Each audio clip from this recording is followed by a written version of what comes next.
Buckingham Palace, and that's where my colleague Michelle Hussein is now. Michelle.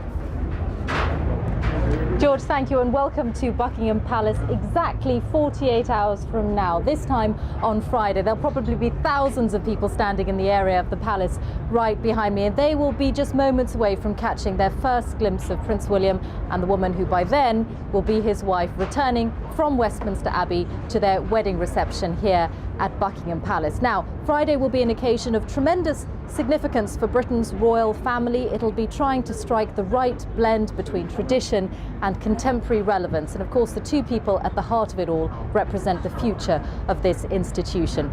Many people will be playing a key role in the big day. Let me show you some pictures of some of them, the military personnel, hundreds of them, who were involved in rehearsals in the early hours of the morning. This part of London was cordoned off, and while most of the city slept, these were the people who were practicing to make sure that their ceremonial role in that grand procession on Friday is practiced, is rehearsed, and will hopefully be absolutely perfect.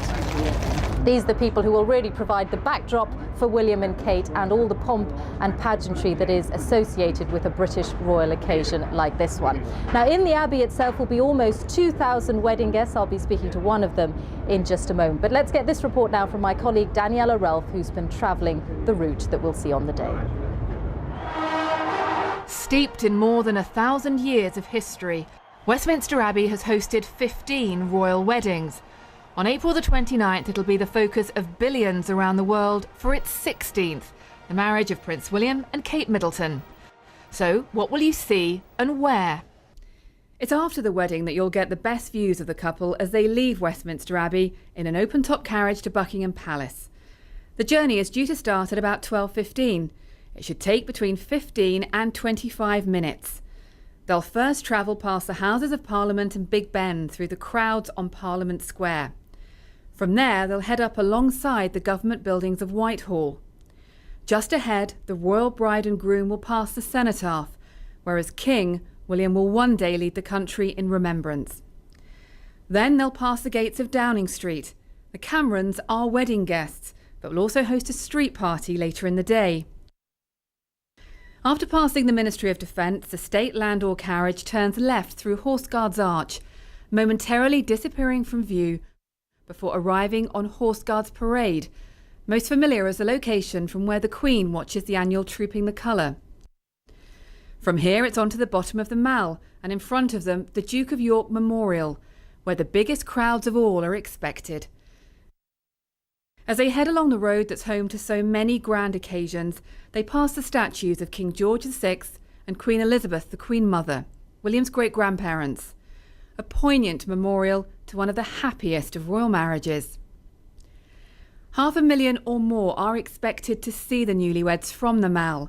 The crowds will spill into neighbouring St James's Park and Green Park. They'll also watch the couple pass St James's Palace, nerve centre of this wedding. It's from here, inside William's private office, that much of this day has been planned. Next door is Clarence House, home to the Prince of Wales and Camilla, Duchess of Cornwall, and where Prince William lived as a single man. And ahead of them, their final stop, Buckingham Palace, and perhaps the most prized vantage point of the day.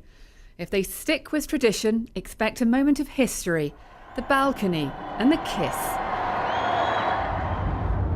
And that famous balcony is behind me right now. We have to hope that the sun will be shining for William and Kate on Friday, as it is for us today. Well, with me now is Major General Patrick Cordingley, who is one of those lucky enough to have the hottest ticket in town and be a guest on the wedding day. And that is because of your role as chair of the National Arboretum Appeal, and Prince William is involved with your charity. Yes, he is. He's been involved now for about 18 months, and he's trying to help us to collect about £10 million to rebuild all the facilities there, because the visitor numbers are about 300,000 a year. It's an incredibly popular place and the facilities just don't cope.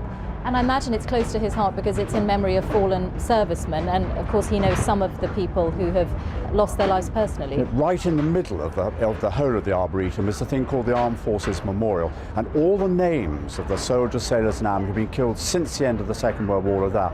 And there are names of people, of soldiers that he knows who have died in Afghanistan. And when he first came to see it, he was deeply moved by the whole atmosphere there. How important is he to your fundraising effort? What can he bring to your fundraising drive that wouldn't otherwise be possible? He's absolutely critical because he's so much in tune, isn't he, with that sort of age group and inspiring people. He's a very inspiring person to meet, and he is really helpful in getting the message round. This is important. This is a centre of remembrance outside London for the United Kingdom. And in terms of what he is like personally, I mean, how involved has he been? What is the kind of atmosphere like when you meet him? He's completely charming, and he has that wonderful ability to make you think that what he is visiting is the most important thing he's seeing. I like to think it probably is the most important thing he's seen, because it's so important to our national remembrance. But he is a completely charming person, so easy to talk to, so easy to be with.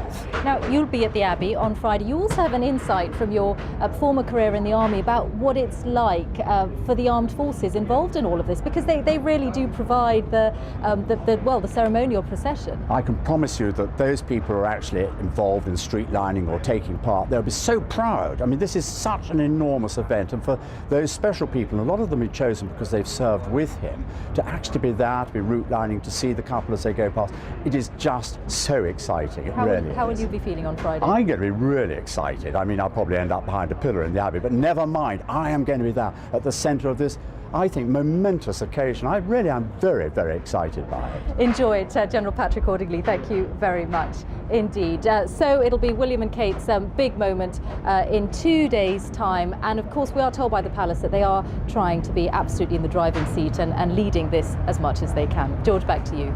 Michelle, thank you very much. Thank you indeed. And if you can't get enough of the royal wedding, there's much, much more on our website. You'll find all the latest news and analysis, including a look at the schedule so far on the big day on our website. That's all for the moment. Stay with us here on BBC World News. Goodbye.